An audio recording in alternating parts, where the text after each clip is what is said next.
on va démarrer notre première rencontre d'auteurs avec Farid Galaxy. Bienvenue. Bonjour et merci pour cet accueil. On va peut-être commencer par une petite présentation. Allez, allons-y. D'où tu viens, comment en es-tu arrivé là, quel est ton parcours? Alors est-ce qu'on fait comme la chanson je me présente, je m'appelle Henri, je voudrais... Non, alors voilà, quoi dire? C'est vrai que je suis argenteuillet. On va commencer par là, puisque nous sommes à Argenteuil. Donc j'ai grandi moi aussi dans cette médiathèque, qu'on appelait avant bibliothèque, ou même sur celle qui avait sur la dalle, effectivement. Voilà, donc j'ai travaillé de nombreuses années sur la ville d'Argenteuil.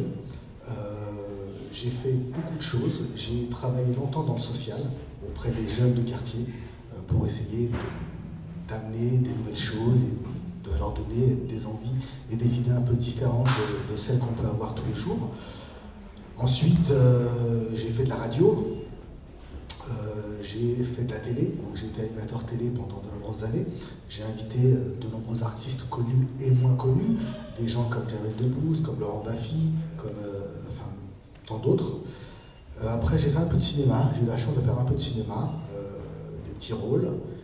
Et puis, on en vient à l'écriture.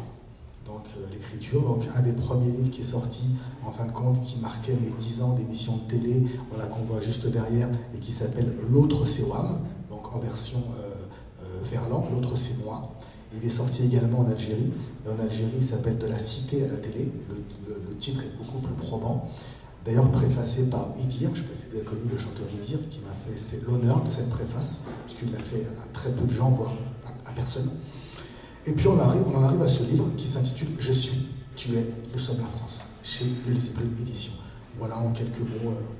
Alors du coup, comment on devient écrivain? On est animateur, puis est-ce que c'est quelque chose que tu travailles depuis ta jeunesse, ou est-ce que c'est quelque chose qui s'est construit petit à petit? Moi, en tout cas pour moi, je pense que c'est quelque chose qui est tombé tout seul, en fin de compte. Donc c'est vrai que, comme j'expliquais, quand on est jeune, adolescent, beaucoup, on prend le stylo, on a envie d'écrire. Et puis on ne sait pas ce qu'on écrit, finalement. Et je me rappelle qu'à l'âge de 14-15 ans, quand j'allais au collège Claude Monet, j'habitais à Champagne, et quand on descend, quand on marche à pied, on a le cerveau qui travaille, on a l'esprit qui travaille tout seul. Et on s'arrête, on prend un stylo, puis on écrit. Et puis un jour, j'avais une vingtaine de pages, je crois, c'était une histoire banale. Et puis je me suis dit, mais finalement, à quoi ça sert? Pourquoi j'ai écrit? Et donc j'ai tout déchiré. Et puis un peu plus tard, à l'adolescence, comme beaucoup encore, on prend son stylo, on prend son bic et puis là on écrit des textes qui relatent de la société. Ça fait un peu du slam, ça fait un peu du rap. Voilà les premiers, en fin de compte, prémices de l'écriture. Et qu'est-ce qui t'a poussé particulièrement à écrire celui-ci? Alors c'est vrai que j'avais écrit entre guillemets, donc le premier qu'on va juste derrière, en fait, qui n'est pas vraiment, qui est plus autobiographique qu'un roman. Et puis après, celui-là, c'est vrai que quand on a commencé à écrire, finalement, on fait de la télé, on fait beaucoup de choses, j'ai fait un peu de théâtre, j'ai fait un peu de radio, et j'avais envie de raconter une histoire. Alors c'est vrai que j'avais invité le gendre de Marcel Amont, donc, qui m'a dit un jour dans une émission de télé, il m'a dit, il faut écrire parce que personne n'écrira à ta place. Il faut faire tes projets parce que personne ne les fera à ta place. Alors je ne sais pas si ça m'a marqué, finalement. Et puis donc, je disais, donc j'ai travaillé pendant des années sur un média, sur une télé, et ça m'a permis aussi de redécouvrir ma culture, mes origines. Et quand j'ai travaillé sur cette télé, je me suis dit, mince, alors je connais un peu la télé, je connais un peu les rouages du montage et de la vidéo, mais je ne connais pas l'histoire de mes parents. Et c'est vrai que ça m'avait un petit peu heurté. Alors je ne sais pas si c'est un lien ou pas, mais j'ai posé ma caméra. Et je me suis caché derrière le vouvoiement. Et en fin de compte, j'ai préparé une vingtaine de questions où j'ai interviewé ma mère, mon père, ma grand-mère, dans des lieux différents. Et en fait, ça m'a donné l'idée de faire un film documentaire pour la famille, où en fin de compte, c'était une histoire de famille assez sympa. Et on parlait donc de leur vécu, de quand ils étaient en Algérie jusqu'à maintenant. Et là, c'est vrai que ça a été une forme déjà de transmission. se proposait à moi finalement. Et j'ai fait un DVD que j'ai donné à tous les membres de la famille, donc une trentaine de DVD à peu près, voilà, parce que c'était important de se dire, n'oubliez pas, il y a des choses qui se sont passées, à un moment donné, il ne faut pas oublier, la famille c'est sacré. Comme je dis, parce que j'ai aussi des textes slam, et comme je dis, en fin de compte, vos parents ont dû se sacrifier pour que vous puissiez étudier. Donc n'oubliez pas de leur rendre la monnaie de la chance qu'ils vous ont donnée. Voilà, donc on est un peu dans ça. Et donc j'ai fait ce documentaire, et puis c'est peut-être ce qui m'a inspiré inconsciemment ou indirectement à écrire ce livre. Donc, pour résumer rapidement l'histoire, enfin sans en dévoiler trop, puisque je vous laisserai lire, il sera à la bibliothèque, il s'agit d'un grand-père qui, à un moment donné, ressent la nécessité de transmettre à ses petits-enfants son histoire, enfin en plus exactement l'histoire de son frère. Et donc c'est l'histoire de son frère adolescent et puis qui devient un adulte et qui a des amis dans la banlieue et qui va construire sa vie et les retrouver à la fin, en tout cas partie. J'en dis pas beaucoup plus, mais du coup il y a toute cette question de la transmission et ils vont être amenés à un moment donné, ces adolescents, à se questionner sur leurs origines, à interroger, à faire justement ce que vous avez fait finalement avec votre famille, c'est-à-dire d'aller voir les parents des uns des autres et de questionner en fait d'où on vient, quelle est notre histoire, qu'est-ce qu'on a à apprendre de nos ancêtres, de nos parents, de nos grands-parents et de comment on transmet ça à les générations futures, quand on est adulte, à nos enfants. Bien sûr, parce que c'est vrai que, alors je dis entre guillemets malheureusement aujourd'hui, le jeune quand il est au collège, quand il est au lycée, il est toujours mal orienté.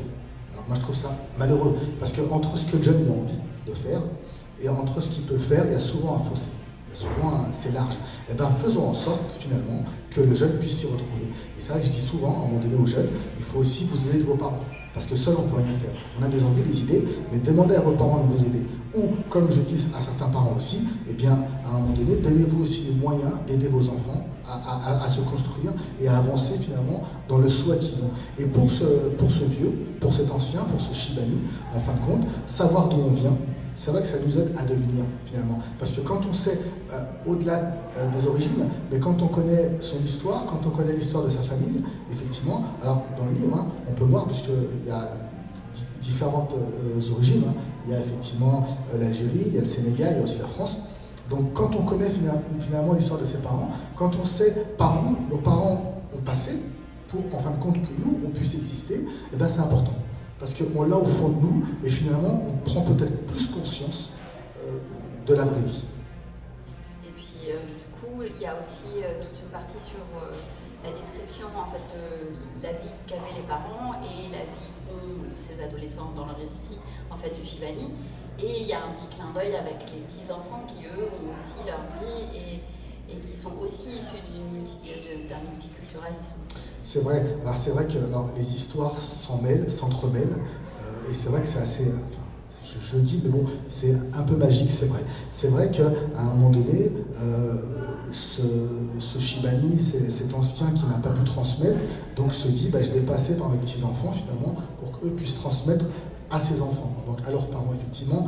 Et ces trois jeunes sont issus de la banlieue, hein, de la ville comme un peu tout le monde. Et une s'appelle Kaina, pour faire référence à la Kaina, cette reine berbère. Un s'appelle Slimane, pour faire référence à un auteur, un artiste, Slimane Azem. Et puis un s'appelle Jules, parce qu'il est issu d'un mariage mixte. Et le Shibani, qui veut toujours donner un sens à tout, se dit peut-être pour faire référence à Jules César. Et effectivement, ces petits-enfants, finalement, sont alertes et vont poser des questions tout au long du moment où le Shibani va raconter son histoire. Et donc c'est assez interactif. Oui, et du coup, ce qu'on perçoit dans votre écriture, et ce qu'on a changé, c'est tout le regard bienveillant qu'il peut y avoir à la fois sur les différentes cultures, sur la jeunesse et son évolution à différentes tranches d'âge, et aussi sur le futur, sur à quoi ils vont être confrontés. Voilà, moi je pense qu'en tout cas, la bienveillance, on en parle, elle est de rigueur. Je pense qu'aujourd'hui, la bienveillance, c'est un petit peu pour moi en tout cas les clés du cadenas à un moment donné. C'est vrai que la vie est difficile, à un moment donné ça va dans tous les sens. Et c'est pas simple, mais c'est peut-être nous aussi à un moment donné qui faisons en sorte que cette vie est difficile. Et quand on y met un peu de sel, un peu de poivre, un peu d'ingrédients, en fin de compte, et qu'on n'oublie pas que la bienveillance est important, qu'en fin de compte, quand on a des gens en face de nous, c'est important d'être bienveillant, de discuter, d'être ouvert, de manière à recevoir effectivement les mêmes choses. Et ce Shibani, ce vieux, cet ancien, voilà, il se dit aujourd'hui, c'est ce dont on a besoin, c'est le bien vivre ensemble. Du coup, comment on en vient à construire un récit comme ça? Comment tu écris? Dans quelles conditions? Est-ce que c'est le soir à la chandelle? Ou est-ce que c'est un texte continu? Est-ce que le récit est déjà construit avec un plan? Ou est-ce que les personnages te racontent leur histoire? Alors ça a été un peu décousu pour ce roman, ça a été même très long. Entre l'idée de départ et la finalité, il y a eu quelques années je crois. Parce que quand on commence à écrire, on ne sait pas où on va, on ne sait pas ce qu'on fait finalement. Et puis quand j'ai commencé à écrire, dans mon esprit, je partais carrément dans un film. Donc c'est vrai que ce que me disait mon éditeur, les personnages sont assez forts, ils ont de l'épaisseur, et c'est vrai que ces personnages, il faut les imaginer. Et j'avais envie de leur donner une âme à ces personnages, de vraiment de les faire vivre. Et donc en fin de compte, ça n'a pas été simple, parce qu'au moment où on pose en fin de compte les premières lignes, il se passe du temps, et puis moi, dans mon esprit, je partais dans un film.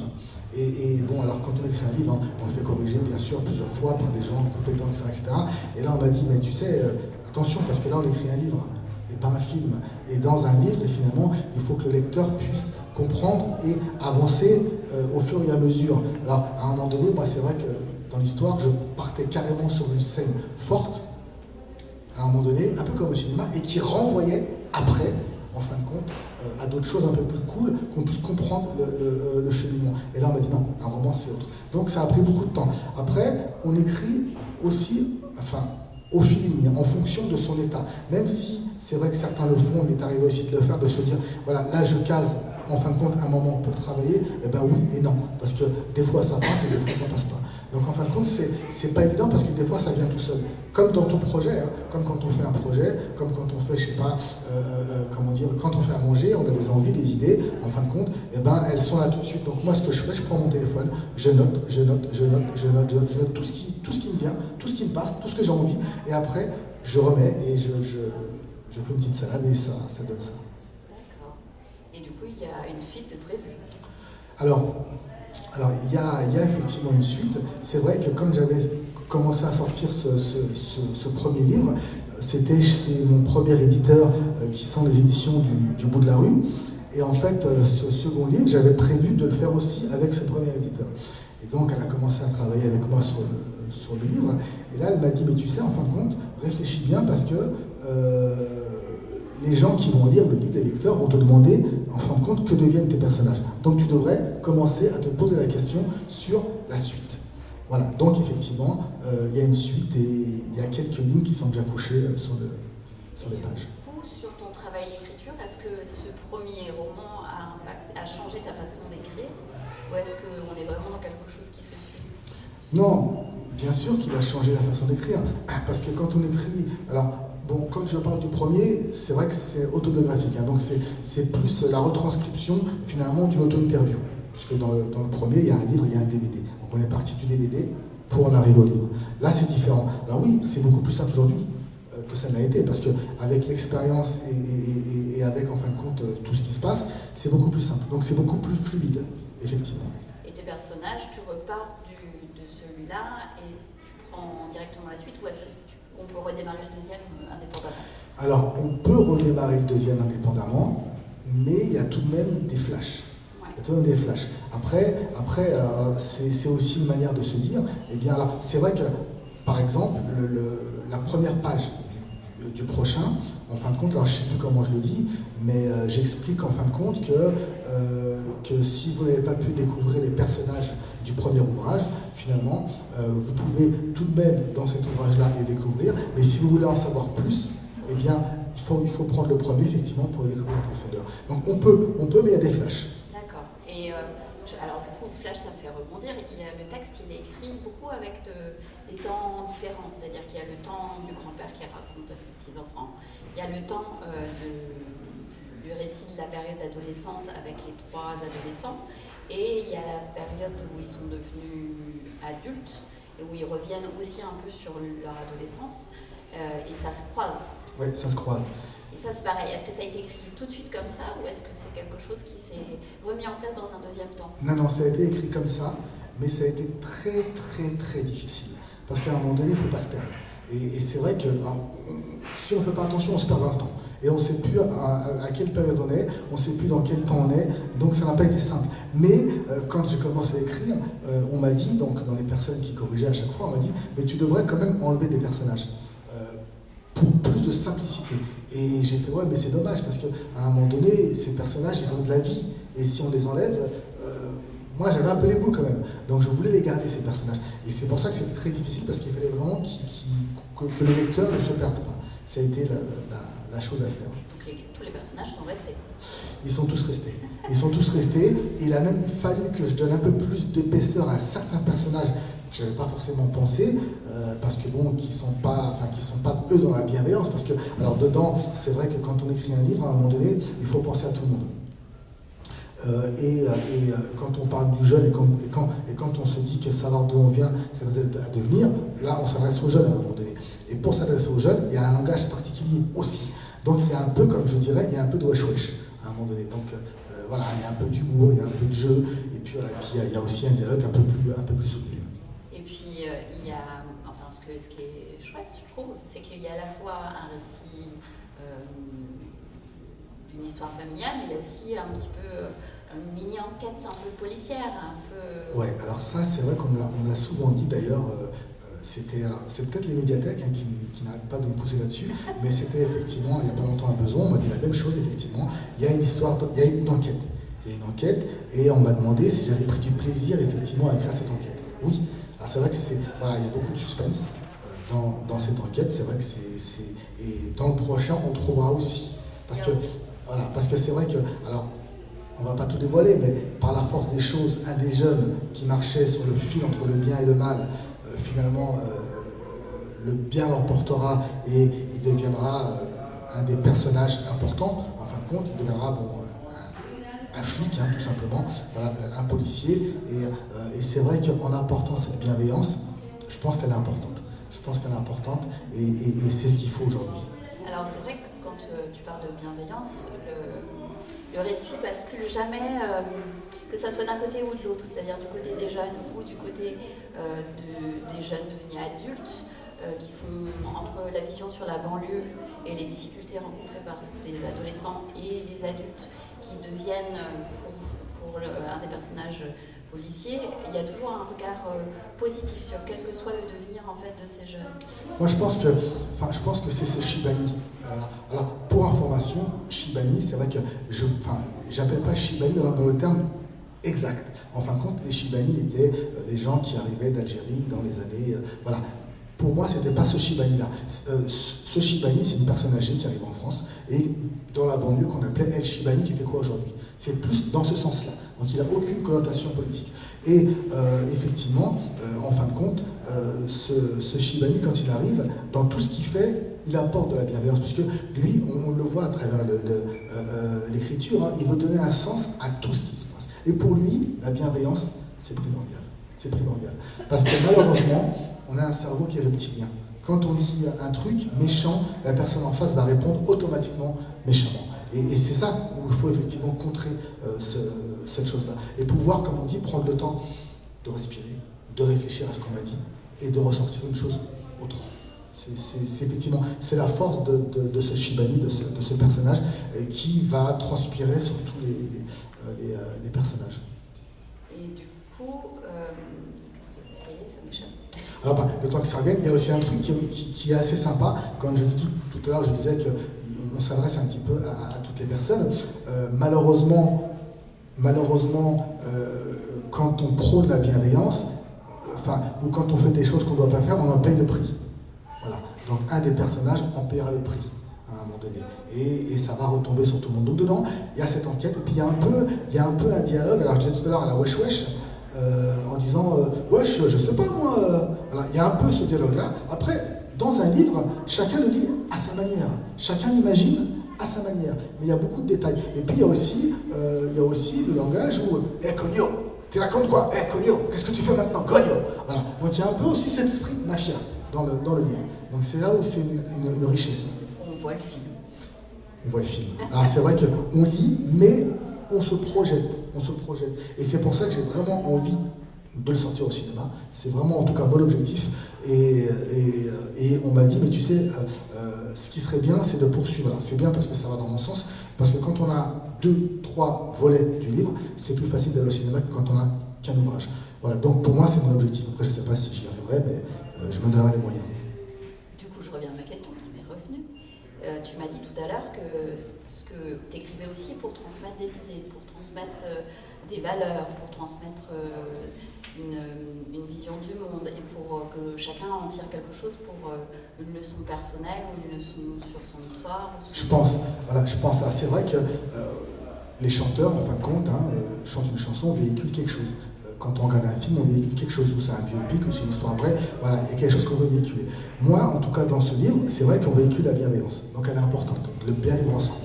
Et dans le prochain, effectivement, alors il y a quelques années, donc je disais, j'ai beaucoup travaillé dans le social, et il y a quelques années, on se posait la question, quand on travaille dans le social, quand on monte des projets, on a toujours d'objectifs. Et on se dit, pourquoi finalement on monte ce projet ?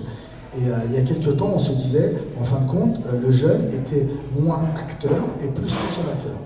Donc il ne cessait de consommer. En fin de compte, il ne voulait pas faire grand-chose. Aujourd'hui, c'est de pire en pire. Et la difficulté qui est là aujourd'hui, je me dis, finalement, quel est le mal-être ? Donc j'essaie de chercher, de comprendre quel est ce mal-être au niveau de la jeunesse. Pourquoi il y a tant de difficultés ? Pourquoi il y a tant de problèmes aujourd'hui ? Alors que la vie n'est pas si compliquée que ça, la vie est belle, mais il y a beaucoup de choses qui sont environnantes, qui ne sont pas forcément top. Donc, voilà, je ne vais pas tout dire, mais j'essaye de me rapprocher au plus près de l'actualité, de la réalité, et de faire dire ou de faire des choses aux personnages, et de manière à ce que le lecteur puisse se dire, mais c'est vrai finalement, pourquoi pas ? Et au-delà du lecteur, parce que, pour information, c'est vrai que je parlais tout à l'heure de ma première éditrice qui me suggérait à un moment donné de le faire préfacer, ce livre. Et elle me proposait de le faire préfacer par Jack Lang. Alors je me dis, ah ouais, mais je sais pas, je le sens pas.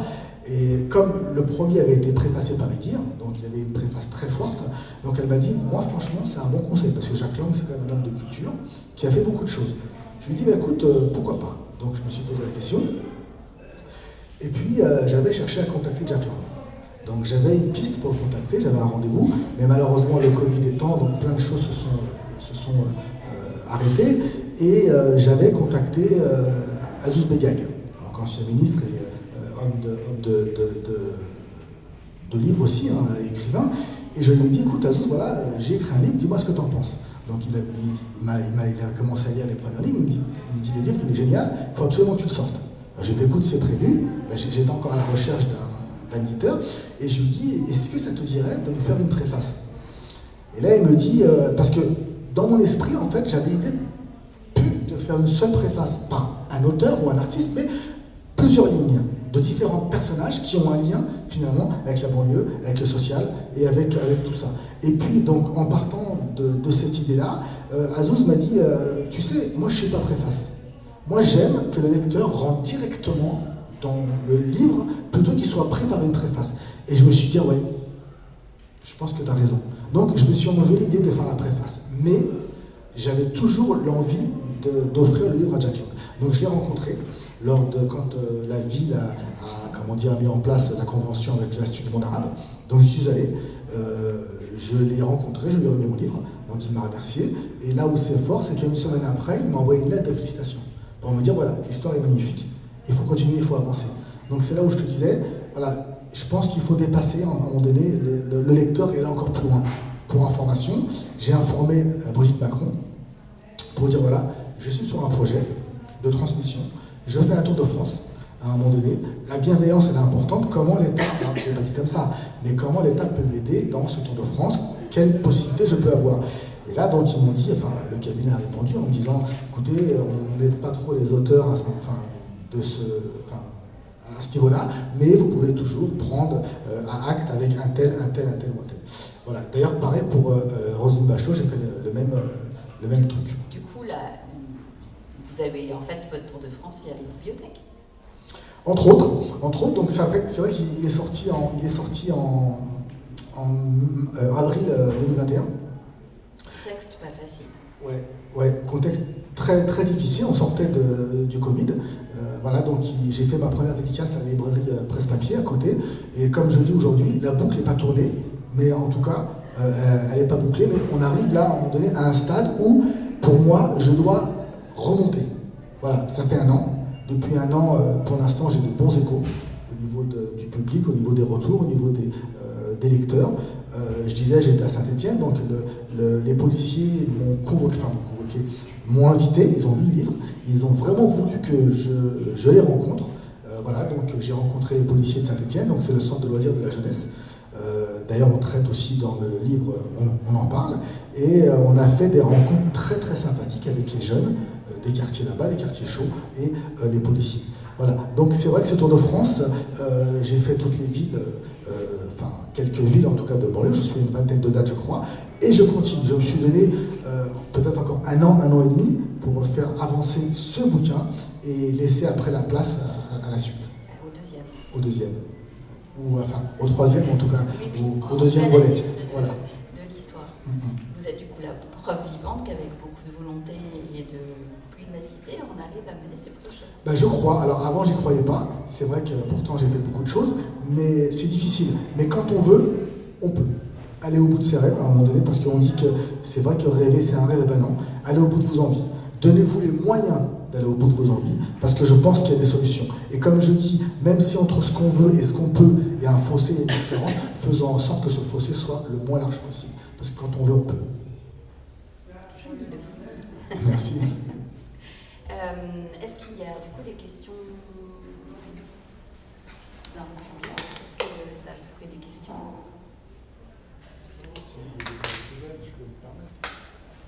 Oui.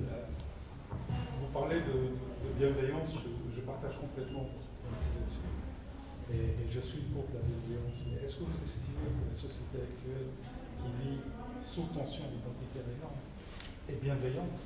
Et comment pouvons-nous développer cette bienveillance quand il y a des conflits identitaires et quand la citoyenneté est mise en difficulté ou, à la rigueur, elle est contrainte par les tiraillements identitaires des citoyens? C'est vrai, c'est très difficile, bien sûr, vous avez entièrement raison. Maintenant, c'est pas pour autant, alors c'est vrai que par rapport à Tour de France, à un moment donné, je me suis dit, avant d'aller à Saint-Étienne, je ne vais pas y arriver. Parce qu'effectivement, ce que vous dites, j'en ai marre, c'est fatigant, parce qu'il faut avancer à un moment donné et il n'y a pas toujours ce retour.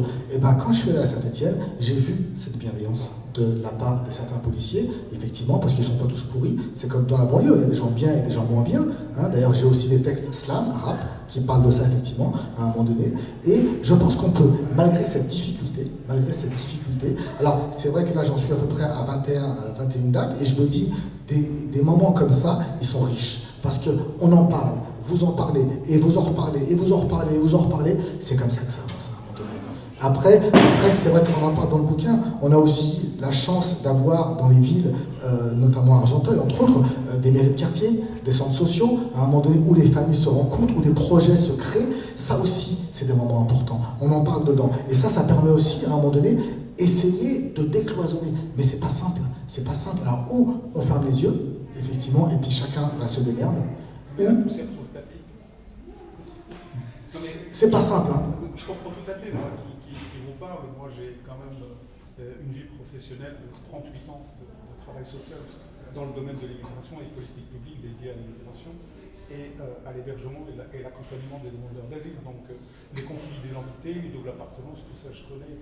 Mais j'observe la société, comment elle évolue.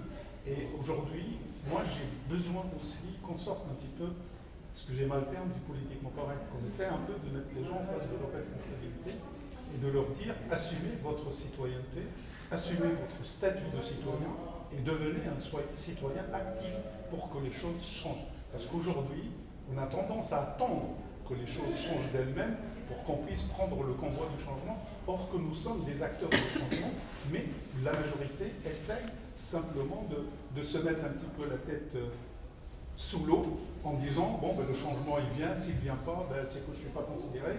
Et il y a beaucoup d'acteurs aussi qui ont de l'importance, et je pèse mes mots, qui développent la victimisation. Oui, alors qu'on est pour oui, puis bien sûr, mais je pense que là, c'est une bataille, Et à un moment donné, alors c'est vrai que, moi je dis en tout cas, ces moments, ils sont importants. Quand on voit aujourd'hui le dialogue sur les réseaux sociaux, c'est vraiment du n'importe quoi, c'est assez violent. C'est un déversoir. Voilà, tout à fait, parce que les gens ont besoin de s'exprimer. Je disais, quand on était à Besançon, il y a une personne qui avait un besoin de s'exprimer, qui était complètement à l'inverse de ce qu'on disait, mais il avait besoin de s'exprimer. Il avait besoin de s'entendre dire qu'il n'était pas bien, qu'il avait vécu des choses, effectivement, qui n'étaient pas forcément bien. Donc les gens ont un besoin, effectivement, de s'exprimer. Et quand on crée comme ça, des rencontres comme ça, c'est là où il y a une richesse. Voilà. Mais après, il faut effectivement contrôler les choses, ne pas dépasser les limites et surtout se respecter les uns et les autres. Oui, mais le respect se développe. Je suis un lecteur. Je m'excuse de monopoliser la parole, c'est un sujet qui me tient énormément. Ça résonne particulièrement avec le livre. Et j'apprécie cette rencontre parce que ça permet quand même d'échanger et d'essayer un petit peu d'avancer dans ce que nous faisons en tant que citoyens. Moi, je suis un lecteur assidu. J'aime beaucoup Abdelmalek Sayad, qui est un sociologue de l'immigration et qui a travaillé énormément avec Pierre Bourdieu. Donc Pierre Bourdieu, il a développé aussi le déterminisme social d'après l'appartenance identitaire et d'après le milieu social. Tout ça, la société condamne quand même. Michel Trébala dit que la société assigne à résidence identitaire certaines catégories de la société pour les empêcher d'avancer. On leur rappelle toujours leurs origines et leur identité pour leur dire, bon, attendez, là, vous êtes de tel milieu, restez-y. Donc vous n'avez pas, entre guillemets, le droit d'avancer vers tel ou tel statut. Donc c'est ça aussi le problème, c'est qu'il faut décloisonner la société, il faut que les gens essaient simplement de prendre la responsabilité de dire je suis acteur social, j'ai ma contribution, je suis un citoyen, je m'assume en tant que tel, et voilà comment je conçois ma vie au sein de la cité. Voilà, je pense que peut-être pour terminer sur ce point, alors vous avez raison bien sûr, et pour vous dire, il y a une personne à Saint-Étienne, effectivement, 2 personnes même qui avaient besoin, là encore c'est autre chose, de s'exprimer, de dire effectivement leur ressenti. Maintenant, vous l'avez dit, c'est important, on s'assume. On doit s'assumer à un moment donné. Peu importe d'où on vient, qui on est, on vit en France, on se pose, on a des envies et il faut s'assumer. Alors après, c'est pas simple parce que malheureusement, des fois, on est pris par beaucoup de choses qui nous emportent telle une tempête. Mais ça, on n'en veut pas. Et pour rester debout, encore une fois, je le redis, il y a des moments comme ça. Alors, on peut aussi passer par l'artistique, par le théâtre, par le chant, par les rencontres. Alors, il y a ce qu'on appelle aussi, alors c'est marrant parce qu'on en parle aussi dans le prochain bouquin, un peu aussi dans celui-là, il y a ce qu'on appelle aussi le théâtre forum. Une idée comme ça, qui me vient tout simplement. Voilà, on est là, ensemble, et ben, on va, en fin de compte, on va comment dire, donner un thème bien précis. Voilà, ce dont vous avez parlé. On donne ce thème-là, on l'explique, et on donne la parole aux gens. Et les gens le vivent, le racontent à leur manière. Et là, après, on débat, effectivement. Mais pour en arriver là, il faut que les gens puissent s'entendre, s'écouter, et se respecter. Et c'est pas simple, mais c'est aussi difficile pour moi. Ce Tour de France, franchement, je me bats, parce que c'est pas simple. Mais on doit le faire. C'est un débat qui, normalement, à mon sens, en tant que citoyen, c'est un débat qui doit vraiment faire partie de l'actualité. C'est un débat qu'on doit mener aujourd'hui, plus que hier, plus que demain. Alors, c'est aussi pour ça que j'avais informé Brigitte Macron pour dire voilà ce que je fais. Maintenant, qu'est-ce qu'on peut faire à un moment donné? Parce qu'il faut que ça sorte de l'enceinte, il faut que c'est un maximum d'écho pour se dire effectivement, on doit faire les choses. Mais après, on est tous les uns et les autres effectivement responsables et on se doit d'avancer. Je peux du coup rebondir. Ce qui apparaît dans le texte et répond vraiment à cette problématique, cette question de comment on fait des choix et comment ces choix impactent notre futur, notre vie. Et comment ça peut tourner d'un côté ou de l'autre, c'est vraiment le sujet du livre. Et après ça, je voulais aussi revenir sur la place du micro, du coup, puisque là on parle de chacun porte une voix, une vision des choses, une vision de son origine, de son histoire. Et donc c'est aussi un des fils rouges, on en discutait juste avant, c'est un des fils rouges de ton parcours, puisque finalement en passant d'un livre et des rencontres avec un micro, on est sur cette parole qui se transmet et c'est quelque chose que tu me disais existe dans ta vie depuis un petit moment. C'est vrai, on parlait de ce fil conducteur qui m'amène à ce qui se passe aujourd'hui. Effectivement, il y a la jeunesse et la banlieue. Il disait de moi que je magnifiais à la fois la culture et la banlieue, qu'elle soit d'ici ou d'ailleurs, effectivement, et puis il y a le micro, donc ce fameux micro qu'on a dans les mains et qui est encore là, avec moi finalement. C'est vrai que ce micro, j'ai été animateur radio à l'époque des radios libres. Quand j'ai organisé mes tournois de foot à la ville d'Argenteuil avec les jeunes des quartiers, j'avais un micro pour effectivement valoriser les choses, et à la ville d'Argenteuil, je suis aussi animateur micro. Alors, donc c'est vrai que ce micro, finalement, il me suit, il est en moi finalement. Est-ce que vous vivez toujours à Argenteuil ? Oui. J'arrive pas, j'essaie, mais j'ai du mal à m'en détacher. Et pourtant, bon, je suis pas, alors j'y travaille, mais durant mon temps, j'y suis pas tout le temps. Donc j'essaie aussi de faire autre chose. Et qu'est-ce qui fait l'attachement ? Parce que est-ce que c'est justement ce mélange de culture ? Est-ce que c'est... Je sais pas. Alors, à un moment donné, quand je travaillais dans le social, j'étais animateur sur les quartiers, puis directeur, et j'avais été travailler à Paris. J'étais aussi prof de judo, donc j'ai donné des cours de judo à Paris, et dans les centres de loisirs, les centres de quartier. Et à un moment donné, alors ça payait bien à Paris. J'y suis resté peut-être 6 mois, et je me suis dit, mince, je suis pas à ma place. Parce que finalement, je pense que, alors je sais pas, je me suis dit, on a peut-être plus besoin de moi à Argenteuil. Voilà, parce que les quartiers étaient plus difficiles, plus populaires, et finalement je suis revenu bosser à Argenteuil. Donc je ne sais pas quel est réellement l'attachement. C'est vrai qu'il disait, hein, je parle beaucoup d'Argenteuil. Alors dans ce premier livre, voilà, je parle beaucoup d'Argenteuil. Et d'ailleurs, à chaque fois qu'on me voit, on me taquine sur Argenteuil. Alors là, la ville n'est pas citée spécifiquement. Non, je ne voulais pas la citer, mais en fin de compte, quand on voit la banlieue nord de Paris, on peut se projeter. Parce que, alors, c'est vrai qu'on en parlait en fin de compte pour la préparation de cet entretien. Il n'est pas du tout autobiographique. Il n'est pas du tout autobiographique. Ce qu'on pourrait penser. Ce qu'on pourrait penser. Et c'est ce qu'on m'a dit, hein, les lecteurs me l'ont dit. Hein, parce que c'est tellement vrai, en fin de compte, j'ai tellement donné d'importance et d'épaisseur au personnage qu'on y croit. Après, il y a des choses qui sont vues, qui sont vécues, à un moment donné, peut-être pas directement. Et c'est là où, en fin de compte, c'est important. C'est vraiment important. Du coup, ton vécu, ton histoire nourrit les livres et inversement. Voilà, je pense.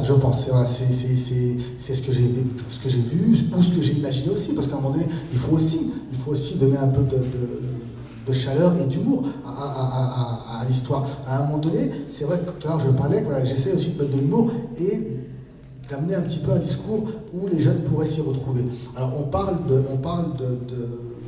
finalement de savoir d'où on vient, ça nous aide à devenir. Alors une des scènes du livre, donc il y a Caroline, Jamel, Osman, c'est 3 amis d'enfance qui ont vécu ensemble, pourtant 3 origines différentes, habitant dans des quartiers un petit peu différents d'une ville de banlieue.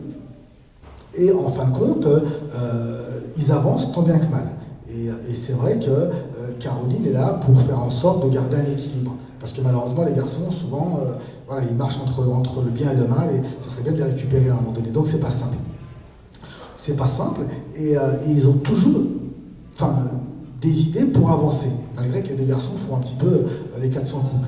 Et à un moment donné, elle part parce qu'elle a de la famille du côté d'Aix-en-Provence, donc elle s'en va en vacances, égoïstement, parce qu'à un moment donné, elle ne voulait pas partir. Elle avait peur pour ses amis. Elle se dit, écoute, j'en ai marre, je pars chez mes parents en vacances. Et puis elle part, et quand elle revient, voilà, c'était pas évident, parce que les garçons ont fait un peu, par la force des choses, pas méchamment. Et puis à un moment donné, elle revient, et puis elle leur dit, vous savez, j'ai une idée. On va faire un projet, j'ai une idée. Et là, donc les gars, ils sont un petit peu à la renverse, et elle dit aux gars, est-ce que vous savez d'où vous venez? Alors il y a Osman qui dit, ouais, je viens de chez moi, là, à côté. Et là, tout le monde se met à rigoler. Et là, elle dit, mais attends, soyez un peu sérieux, les gars. Est-ce que vous savez d'où vous venez? Est-ce que vous savez d'où vous venez? Et là, il y a Jamel qui commence à réfléchir et qui dit, ah ouais, je commence à comprendre finalement. Et là, Osman commence à comprendre et il dit, alors comme ça, ma mère elle vient de Bretagne et mon père il vient de Sénégal. Moi j'en sais pas plus. Et Jamel il fait, moi je sais, mais j'irai pas voir ma famille pour en parler. C'est pas évident. C'est pas évident. Et là, en fin de compte, dans la réflexion, Jamel se dit, j'ai trouvé. Mais je vous dirai pas quoi. Voilà, j'ai trouvé. La suite à lire dans le livre. Voilà, donc c'est ça. Et alors, il faut mettre un peu d'humour, il faut mettre un peu de bienveillance. C'est un petit peu une salade, hein, en fin de compte, où on essaie de mettre les bons ingrédients. Alors comme vous dites, hein, c'est pas simple, hein, mais moi, c'est ce que je vais véhiculer. Le reste, j'essaie je dirais pas que je m'en fous, parce que c'est important de comprendre, mais il faut passer voilà, les bonnes idées, la bienveillance et la positive attitude. Et je crois que c'est ce qui nous fait avancer. Et sinon, c'est compliqué. D'où, du coup, le choix, parce que finalement, si on trouve que c'est assez autobiographique, même si ça ne l'est pas, c'est aussi parce que c'est réfléchi comme une histoire racontée de quelque chose qui pourrait être réel. Et c'est le choix de la fiction et pas d'un documentaire. Oui, oui. Alors, c'est vrai que j'ai des retours des lecteurs de différentes origines, différents horizons, qui m'ont dit effectivement, je m'y retrouve. Je m'y retrouve. J'ai vécu des choses à un moment donné qui sont similaires. Donc voilà, oui, parce que c'est issu. Alors c'est peut-être plus vrai que nature, c'est peut-être voilà, mais comme on dit, la réalité dépasse peut-être la fiction, parce que ça aussi j'en parle dedans. Et quand on voit le drame qu'il y a dedans, c'est vrai que la réalité dépasse la fiction dedans. Voilà, j'essaie de donner un sens finalement et une réalité à ce qui se passe. C'est comme, voilà, j'essaie quand j'écris, comme quand je faisais mes émissions de télé, quand je m'adresse à vous, j'essaie d'être le plus vrai possible à un moment donné. Et de donner de l'émotion et de la sensation à ce qui se passe. Et de respecter le lecteur, le téléspectateur ou l'auditeur qui est là, c'est important. Et à partir de là, on peut faire beaucoup de choses. Raconter des histoires, voilà. c'est raconter une partie du rêve. Voilà. Ouais. C'est un petit peu ce qui fait le charme, en fin de compte, hein, des choses. Voilà. Donc je suis, tu es, nous sommes la France. C'est vrai qu'à l'intérieur, hein, on y retrouve toutes les origines. C'est pour ça que le titre il est important pour moi en tout cas. C'était important. Alors le titre, il n'est pas arrivé tout de suite. Hein. Généralement, quand on écrit, on n'a pas le titre qui vient tout de suite. Le titre qui vient après. Comme là, celui que je suis en train d'écrire, le titre, je ne l'avais pas. Maintenant, je l'ai. Je ne vous dirai pas. Hein. Mais maintenant, je l'ai. Parce qu'il est arrivé, finalement, il s'est proposé à moi. Tout simplement. Comme celui-là. Au fur et à mesure de l'écriture. Voilà, ouais, parce que plus on écrit, et plus... Alors, bien sûr, on se dit automatiquement, mais quel titre je vais mettre? On y pense, bien entendu. Et puis après, un petit peu comme un brainstorming. On pose des mots, et on voit ce qui va ressortir, en fonction du contenu. Voilà, parce que c'est en fonction du contenu. Et là, ce titre, il est vraiment probant, parce que quand on le lit, voilà, il y a toutes les origines. Le sénégalais, le français, la Bretagne, l'Algérie, la Tunisie, il y a... comment dire, un personnage qui a les origines juives. Voilà, on y retrouve vraiment toutes les origines et le bien-être et la bienveillance. Et c'est ce qui est important. Et du coup, parce que je sais que dans les rencontres d'auteurs qu'on peut avoir, parfois le titre est décidé par l'éditeur. Est-ce que cette fois-ci, elle a... Du tout. Alors c'est marrant, mais les deux titres, les trois bouquins que j'ai faits, parce que l'autre est sorti aussi en Algérie, non, c'est moi qui ai proposé. Et jusqu'à maintenant, je ne savais pas que les éditeurs imposaient un titre. Alors après, c'est peut-être aussi une proposition de titre. Hein. Voilà, c'est une proposition, puis après qui réfléchit ensemble. Mais si le titre de l'éditeur est plus probant, pourquoi pas? Il ne faut pas non plus rentrer dans... par exemple, à un moment donné, c'est vrai que dans ce livre, je reparlais tout à l'heure de Idir, donc il m'a fait une belle préface, et donc paix à son âme. Et c'est vrai que ce qu'il a écrit sur moi, on le retrouve aussi dans le livre. Et je m'étais dit, peut-être que, bon, vu qu'il m'a autorisé cette préface, peut-être que je pourrais la mettre dedans. Dans l'envie, l'éditeur m'a dit non. Il m'a dit, c'est du réchauffé. Il m'a dit, tu l'as fait sur le premier, c'est pas la peine de le remettre dessus. Voilà, et donc il avait raison. Donc tu vois, j'ai aussi écouté en fin de compte ce qu'il me disait, et je suis pas parti bien en tête pour aller... alors peut-être que des fois, effectivement, c'est une discussion d'un commun accord qui peut se... Est-ce que ton éditeur, du coup, a accès à l'écriture en cours, ou est-ce que c'est vraiment une fois que c'est fini? Non, alors malheureusement, les éditions sont très, je le dis, hein, difficiles. J'ai eu du mal, parce que au début, j'avais écrit, je l'ai envoyé à beaucoup d'éditions, notamment les grosses éditions. Et les grosses éditions, on m'a dit, alors j'avais une amie qui travaillait dans l'une d'elles et qui m'a dit, alors, elle l'a fait, parce qu'elle me connaissait, elle l'a fait lire au comité de lecteurs, et en fin de compte, elle m'a dit, c'est une belle histoire, mais malheureusement, ça ne rentre pas dans l'orientation de la maison d'édition. C'est ça, aujourd'hui, la difficulté. Il faut que ça rentre dans leur réseau. C'est pas évident. Donc, cet éditeur-là, eh ben, aujourd'hui, on est vraiment beaucoup dans le numérique, et malheureusement, on s'éloigne un petit peu de ce côté bienveillant dont je parle. Et l'éditeur, pour tout dire, je ne le vois pas, je ne le connais pas. Même si j'ai eu des mails ou des appels téléphoniques avec lui, mais c'est très distant, très très distant. À la différence de mon premier éditeur, où je le voyais souvent, où on avançait ensemble, où il y avait vraiment une cohésion de travail. Là, non, c'est moi et moi. Donc si je veux avancer, j'avance, si je veux arrêter, j'arrête. C'est ça la difficulté aujourd'hui des éditions, en tout cas ce que je peux en ressentir. Ouais. Et du coup, tu écris sur l'ordinateur directement? Est-ce que tu écris à la main? Non, la main c'est fini, je crois. Et puis non, alors après, oui, alors j'écris bien sûr à l'ordinateur, et tellement je suis feignant, comme je disais tout à l'heure, je prends mon téléphone, je parle, je dicte en fin de compte les idées, et je dicte même des fois des scènes, hein, parce que la scène elle est là, et je me dis mince, faut pas qu'elle parte. Parce qu'une fois ou deux, j'avais l'idée, et j'ai fait mince, et j'avais les boules parce qu'elle est partie, et il fallait que je la recherche. Alors je prends mon téléphone tout de suite, et je parle, et je pose l'idée, et après je la retravaille, et je la garde, et après je la remets sur l'ordinateur, et je la développe. Et alors, je sais qu'aujourd'hui, il y a des auteurs qui passent par la version numérique en ligne, c'est-à-dire pour dépasser cette question de l'éditeur, qui peut parfois être compliquée, être directement en lien avec des lecteurs sur Internet. Est-ce que c'est quelque chose auquel tu as réfléchi ou... Alors c'est vrai que le livre est alors là où pour moi en tout cas c'est assez intéressant sur cet éditeur, c'est qu'il est partout.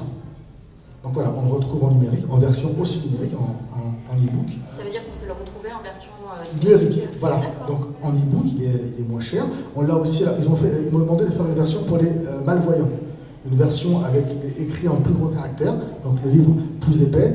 Et j'ai un ami, en recherchant, donc en tapant mon nom sur Internet, il l'a retrouvé finalement au Japon. Il l'a retrouvé dans différents sites référencés dans différents pays du monde. Donc voilà, c'est là où c'est une richesse. Et puis pour répondre un petit peu à ta question, je ne sais pas si je vais aller au bout parce que je fatigue un peu, mais l'envie est là. Tout à l'heure, je disais de donner, en fin de compte, une âme au personnage. Parce que quand on lit vraiment, les personnages, il y a une âme. Et on revient au micro. J'ai envie de poser ma voix sur les personnages. Voilà. Parce qu'aujourd'hui, le livre audio marche de mieux en mieux. Voilà. Parce que les gens ont la flemme de lire, donc ils écoutent à différents moments de la journée, dans la voiture, en travaillant, en faisant le ménage, ils écoutent. Et donc l'idée, en tout cas, est là. L'idée est là. Maintenant, là encore, il faut rentrer dans une case pour avoir un éditeur. C'est pas évident. Mais en tout cas, j'ai la possibilité et les conditions pour le faire. Donc, l'idée est là. L'idée est là. Après, c'est vrai qu'au niveau, je parlais tout à l'heure que l'idée est de sortir en film, mais il existe aussi la fiction audio. Ça, c'est tout nouveau. Où, en fin de compte, on peut très bien faire poser les personnages, mais uniquement en version audio.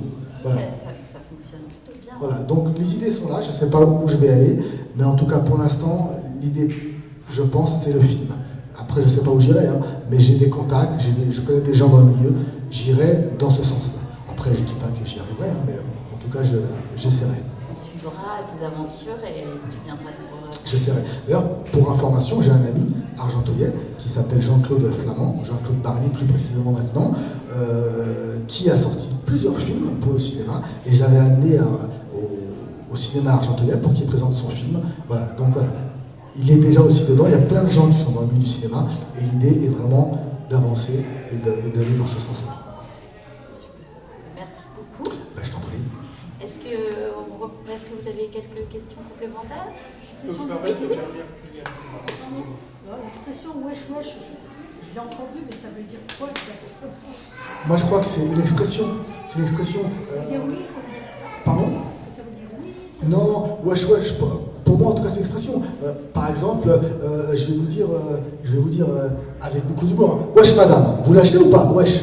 Voilà, c'est simplement une expression, wesh. C'est une expression pour moi, là. C'est wesh, il est tard, il faut qu'on monte. Wesh, il y a mon père qui arrive, c'est chaud.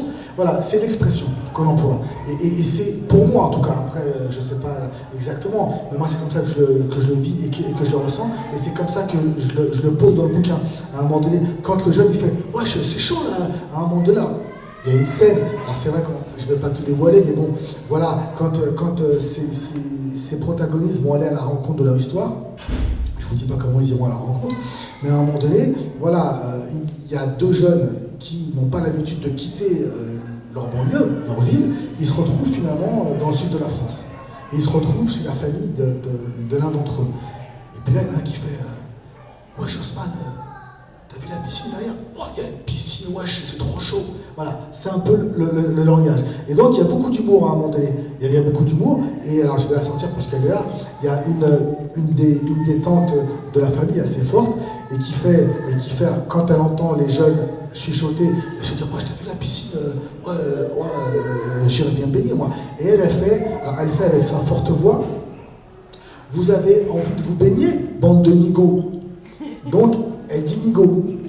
Et en fin de compte, le jeune Osman se dit, ouais, je suis raciste ou quoi? Pourquoi elle dit négro? Et là, la pression commence à monter. Et elle monte, on sent dans le livre. Et à un moment donné, les jeunes se font, moi je laisse tomber. Alors comme ça, moi je laisse tomber, on va pas repartir, la guerre elle est loin.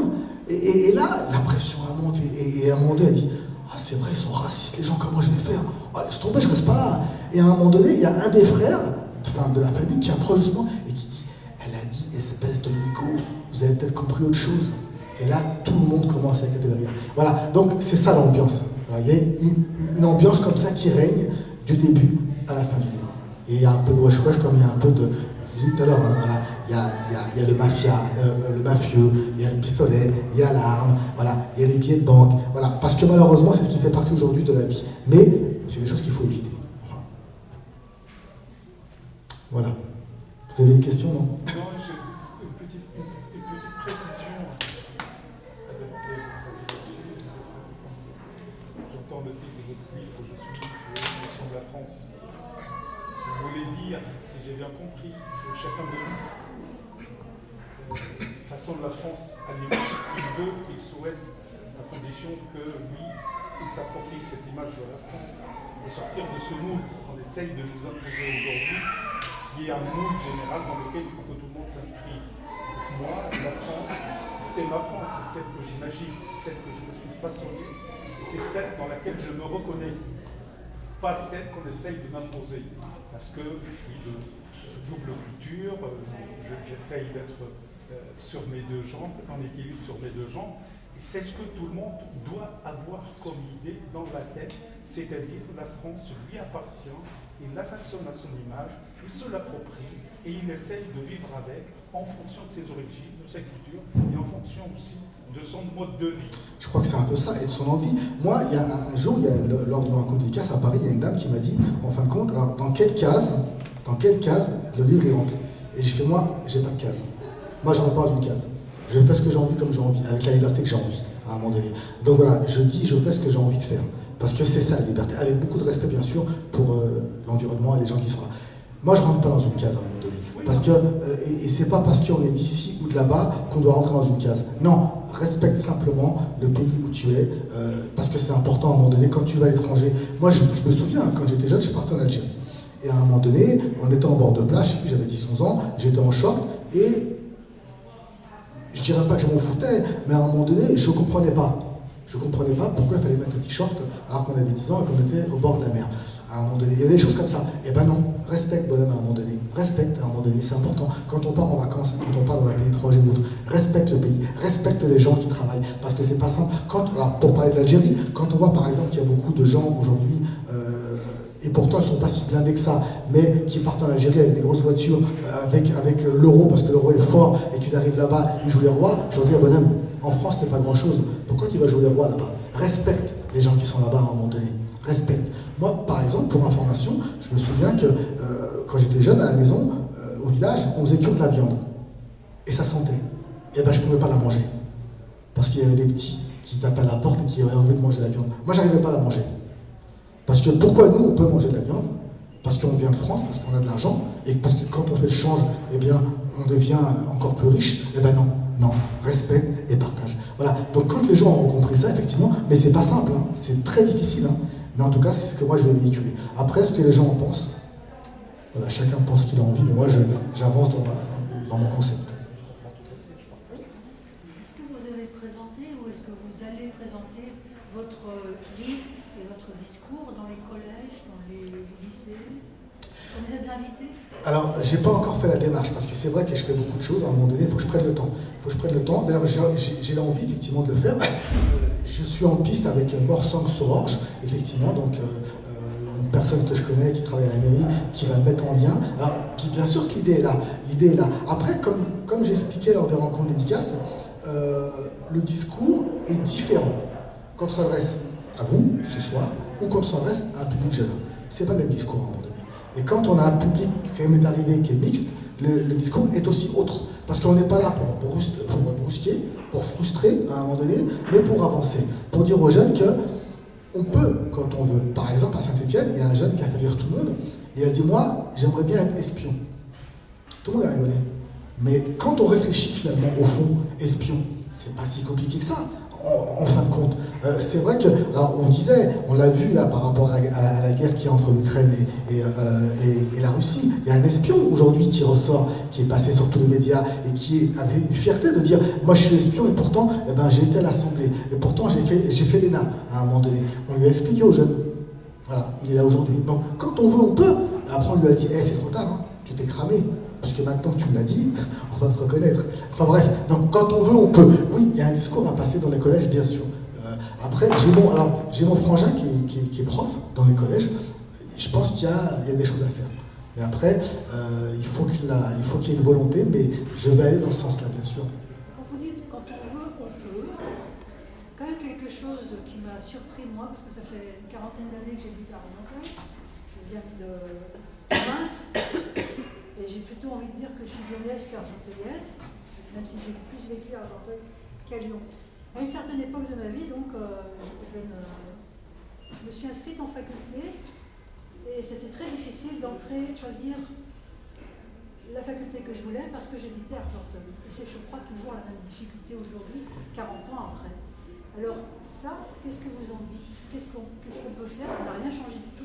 Non, mais il faut contourner à un moment donné, il faut se battre. Moi je te donne un exemple concret, moi, bon je parle pas trop de moi, mais bon, là malheureusement vous me poussez, j'ai ma fille, en fin de compte, qui voulait faire une fac de sport, à un moment donné, voilà, parce qu'on est tous dans le sport, et c'était pas évident. Donc au lycée, ils l'ont taclé, ils lui ont dit, tu n'y arriveras jamais, mais non, c'est pas possible. Non, ils ne voulaient pas la mettre, en fin de compte, qu'elle fasse, une seconde et une terminale normale. Elle a fait STMG. Donc c'est une voie un peu plus simple, qui est différente. Et elle est à la fac.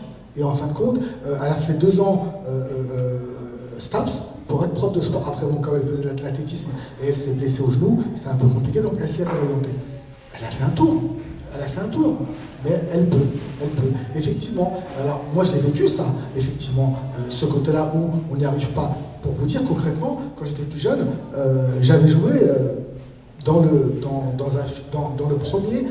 premier épisode de Navarro.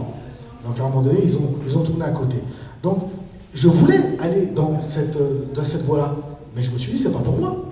Et malheureusement, je suis resté bloqué. C'est pas pour moi. Eh ben non. Parce que j'y ai peut-être pas assez cru, en fin de compte. Alors, là je vais dire une chose, mais, qui peut se donner effectivement à réfléchir. Voilà, j'ai découvert le développement sur soi, le développement personnel à un moment donné. Donc je redis, quand on veut, on peut.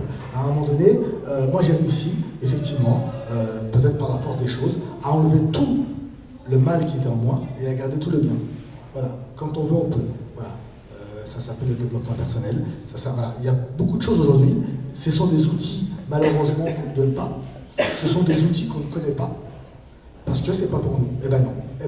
Quand on veut, alors, je le dis ouvertement et assurément, quand on veut, on peut. C'est peut-être plus difficile, effectivement.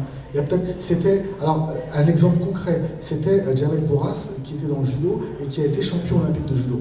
À un moment donné, lors d'une interview, parce que j'ai fait de la télé, donc j'étais dans les coulisses, lors d'une interview, il y a un de ses collègues qui lui dit « Mais toi, tu as de la chance, t'es champion olympique. » Il a dit « bonhomme, mais moi j'ai travaillé.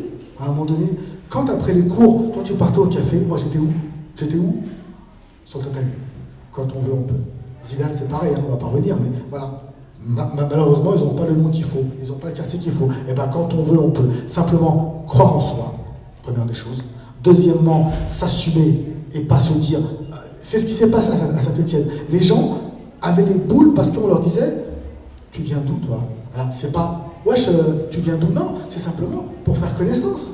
Et ben les gens avaient du mal à dire d'où ils venaient. Mais pourquoi tu as du mal? Pourquoi tu te sens frustré de le dire? Raconte simplement une histoire. Voilà, et c'est ça aujourd'hui. Donc je le redis, quand on veut, on peut, mais c'est difficile, il faut s'assumer, il faut croire en soi, et il faut peut-être balayer un petit peu tout l'environnement négatif qu'on a autour de nous, parce que malheureusement on se dit, c'est pas pour nous, j'y arriverai pas. Eh ben non, peut-être que vous l'avez vécu ça, moi en tout cas je l'ai vécu. Enfant, on nous dit toujours, c'est pas pour toi, tu n'y arrives pas. Mais non, eh ben qu'est-ce qui reste en nous? Il reste ça, j'y arrive pas. Moi, je me souviens, quand j'étais jeune, je m'amusais à taper sur la table, je m'amusais à taper des rythmes. Et ma grand-mère me dit, t'as vu, c'est bien ce qu'il fait. Hein. Ma tante a dit, mais non, il fait n'importe quoi. Qu'est-ce qui m'est resté? Ben non, il fait n'importe quoi. Et ça bloque, le cerveau il bloque à un moment donné. Je pensais à autre chose, en fait, je vous suis jusqu'à un certain niveau. Quand vous êtes dans un environnement et que vous n'avez pas les réseaux, je crois que c'est ça qui est important, c'est de connaître les réseaux. Si vous n'avez pas les réseaux, vous n'y arrivez pas. Donc, comment est-ce que vous pouvez aider des jeunes à leur faire connaître les réseaux? Aller chercher les réseaux. Moi, alors... comment aller les chercher? Quand on vous met, tout à l'heure, vous disiez, on vous met dans une case et vous n'en sortez pas, c'est vrai. Mais bien sûr que c'est vrai. Mais les réseaux, comment arriver à les connaître et à rentrer dedans? Une partie des réseaux se trouve dans la ville en fait aussi, c'est-à-dire les maisons de quartier, les médiathèques. Il y a sur chaque territoire des ressources. Est-ce qu'on donne cette information aux jeunes? Il faut aller la chercher. Il faut aller la chercher. Il y a Internet. Il faut aller la chercher. Moi là, par exemple, j'ai beaucoup de jeunes qui me demandent, qui me posent des conseils. Je leur donne. Alors, je vais chercher moi et je leur donne des liens. Aujourd'hui, alors bien sûr que on ne donne pas les réseaux, parce qu'il y a des réseaux qui sont puissants à un moment donné. Bien sûr qu'on ne rentre pas. Mais c'est ça qui est important, oui. c'est de connaître les réseaux et d'entrer dans les réseaux. Oui. Si vous n'entrez pas dans les réseaux, c'est terminé.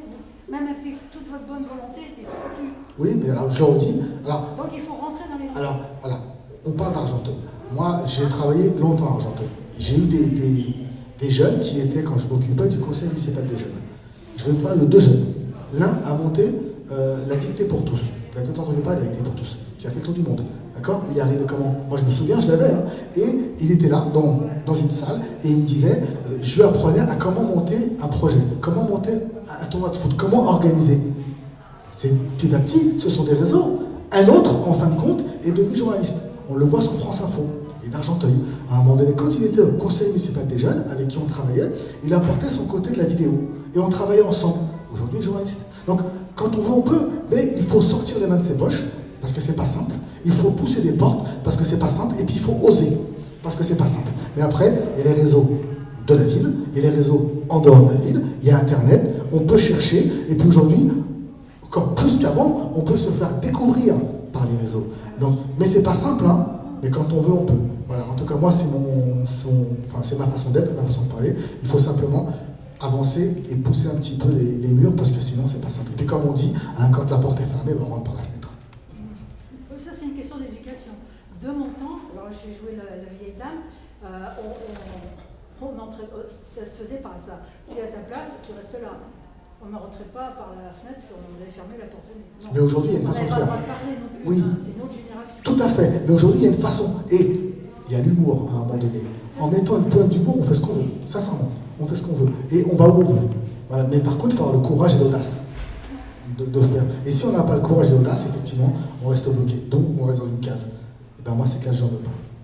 En tout cas, c'est ma façon de penser. On va finir notre question. Ah, pardon, excusez-moi, oui. Je veux juste participer. Oui. Je suis ravi. Plaisir partagé. Alors juste avant que tu parles, excuse-moi, pour information, Didine est un artiste argenteuilais qui a, alors, excuse-moi, là, ça c'est la déformation professionnelle. Voilà. Donc qui est un grand artiste qui fait partie de deux groupes, un groupe culturel, un groupe communautaire, j'ai envie de dire, kabyle, berbère, et puis un groupe qu'il appelle Azawan.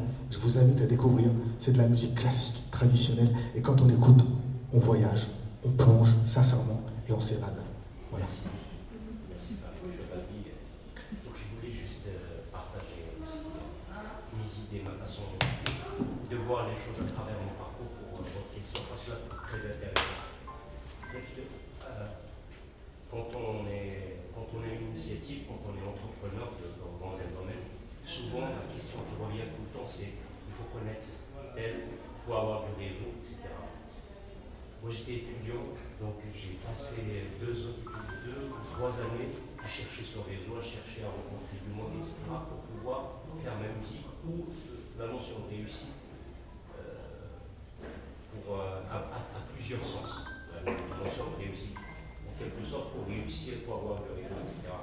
Et un jour, donc, à ce moment-là, je prenais beaucoup le train, donc j'avais une guitare électrique parce que je ne faisais pas, je ne dérangeais pas les gens parce qu'elle n'était pas branchée. Et c'est comme ça que je pouvais jouer un peu dans le train. Je ne pouvais pas jouer à la maison parce que je faisais plus déranger l'entourage, etc. Donc, je travaillais comme ça mon doigté, etc. Et un jour, je vois un monsieur qui était dans le train, donc j'étais là, je ne savais pas qu'il était concentré, qu'il me regardait, etc. À un moment, il me dit, c'est triste, monsieur. Pourquoi on n'entend pas votre guitare, etc. Et je lui ai expliqué que je ne veux pas déranger les gens, etc. Il m'a dit, vous savez, il se trouve qu'il travaille en Afrique dans des multinationales. Il m'a dit, vous savez, il faut casser la porte. Il ne faut pas attendre qu'on vienne nous chercher, etc. Donc ça m'a fait un déclic. Et le lendemain, c'était un déclic. Je me suis dit, bon, à partir d'aujourd'hui, je ne cherche plus de contact. Je veux connaître personne. Je vais travailler tout seul. Donc pour moi, la réussite, c'était ce qu'il y avait autour de moi. Je faisais avec ça. Et l'idée, c'est de créer un centre d'intérêt autour de soi avec ce qu'on a. C'est beaucoup de travail.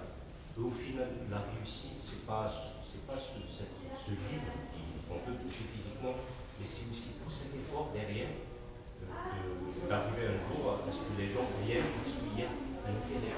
On peut vous mettre dans un réseau incroyable où personne ne va comprendre ce que vous faites, où vous saurez même pas comment exploiter ce réseau pour avancer dans votre vie. Mais si vous construisez quelque chose en se disant, voilà, c'est ça mon travail, c'est ça ma réussite, la réussite elle est là, c'est ce moment-là. Je ne vais pas attendre que Gallimard vienne lui proposer 2 millions d'euros pour faire un livre. Mais c'est des choses comme ça. À partir de là, je faisais mes disques tranquillement dans ma tête, j'attendais rien de ce soir. Et ceux qui aiment mon travail vont venir me chercher, et ça fait un réseau, après je rencontre des gens, etc. Mais c'est un peu ça, cette idée de base, de partir de quelque chose, parce qu'on veut faire ça, parce qu'on aime faire ça. Et c'est ce qui fait le meilleur réseau. Parce qu'après, les gens ils croient tellement en vous, ils vont penser que c'est grâce à ce réseau, mais c'est aussi grâce à votre talent, grâce à ces idées-là. Voilà, c'était juste. Croire en soi, elle oublie des choses. C'est vraiment ça. Et puis l'énergie, du coup, ça dégage. Et ce que ça crée autour. Exactement. Je pense que Très bien. Tout à fait. Merci Merci. beaucoup.